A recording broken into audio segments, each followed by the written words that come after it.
राहुल ने नीतीश को खास काम पर लगाया। इस साल 10 राज्यों में है विधानसभा चुनाव। विपक्षी एकता में फिर होने वाला है बड़ा खेला। 23 का चुनाव, लोकसभा का सेमीफाइनल। नीतीश राहुल मिलकर बड़ा गेम करने वाले हैं।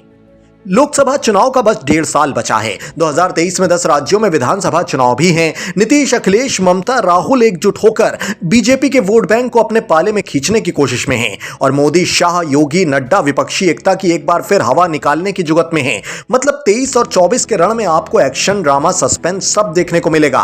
पर फिलहाल कौन किस पर भारी है, ये सब हम आपको बताते हैं। आज हम आपको बताएंगे इस साल 10 विधानसभाओं में होने वाले विधानसभा और अगले साल होने वाले लोकसभा चुनावों में कौन सा दल किस पर भारी पड़ने वाला है। विपक्षी एकता की मौजूदा स्थिति की बात की जाए तो आजकल नीतीश कुमार सभी क्षेत्रीय दलों के दिग्गजों को जोड़ रहे। उधर राहुल गांधी, अखिलेश यादव, ममता, केसीआर फील्ड पर जातिगत समीकरण सेट कर रहे। उधर प्रधानमंत्री नरेंद्र मोदी की अगुवाई में बीजेपी मिशन 2023 और 24 शुरू कर चुकी है। राहुल गांधी की भारत जोड़ो यात्रा ने पूरी कांग्रेस को दोबारा ऊर्जा से भर दिया है। इस यात्रा में एक के बाद एक कई स्थानीय पार्टियां भी जुड़ रही हैं, जो विपक्ष में कांग्रेस का नेतृत्व स्वीकारती दिख रही हैं। Janata Dal United, Indian national लोक दल यानी कि INLD, समाजवादी पार्टी, राष्ट्रीय जनता दल, नीतीश कुमार ऐसी कोशिशों में लगे हैं कि दशकों तक बड़े बड़े राज्यों पर राज करने वाली ये पार्टियां साथ आ जाएं। पिछले दिनों जब संसद सत्र चल रहा था, नीतीश ने अपनी पार्टी के अध्यक्ष लल्लन सिंह को पूर्व प्रधानमंत्री HD देवगौड़ा से मिलने भेजा। गौड़ा के आवास पर हुई बैठक का मैसेज साफ था,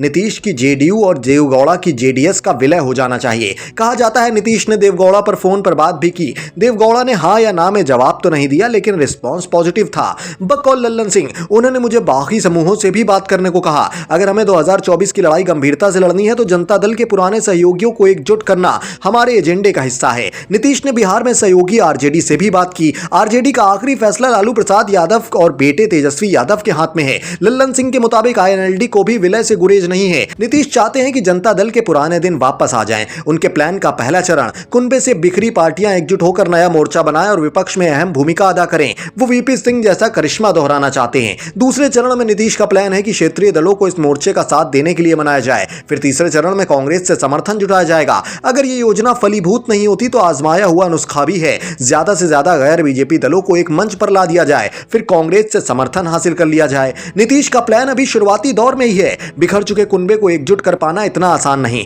ये 1998 नहीं है जब VP सिंह ने विपक्ष की चार बड़ी पार्टियों को जोड़कर जनता दल का गठन कर दिया था। उस वक्त तत्कालीन प्रधानमंत्री राजीव गांधी के खिलाफ तेजी से माहौल बन रहा था। उन पार्टियों पर भारी दबाव था कि वो कांग्रेस से मुकाबले के लिए एक हो जाएं। इस एकजुटता का नतीजा रहा कि 1979 में VP सिंह देश के प्रधानमंत्री बन गए। फिर 1996 और 1997 में देवगौड़ा और IK गुजराल ने जनता दल के नेतृत्व में गठबंधन सरकारों की कमान संभाली। जनता परिवार से निकली शाखाएं आज बड़े बड़े पेड़ बन चुकी हैं। अलग अलग राज्यों में दशकों तक उनका राज रहा है। ऐसे में यह वाजिब सवाल है कि क्या 2023 में नीतीश का 1988 जैसा दांव सफल हो सकता है? क्या अखिलेश यादव, तेजस्वी यादव, नवीन पटनायक, जयंत चौधरी, देवगौड़ा या बाकी दिग्गजों को किसी और के इशारों पर चलना रास आएगा? देवगौड़ा ने अगर लल्लन सिंह को हाँ या ना में जवाब नहीं दिया तो उसके पीछे 5 महीने बाद होने वाले कर्नाटक विधानसभा चुनाव है। बीजेपी कर्नाटक में सत्ता बचाने की हर कोशिश कर रही है। कांग्रेस को मौका दिख रहा है। देवगौड़ा की JDS नतीजों के इंतजार में है। पार्टी को लगता है वो या तो किंग या फिर किंग मेकर बन जाएगी, इसलिए कर्नाटक के चुनाव नतीजों तक JDS कुछ भी साफ नहीं करना चाहती।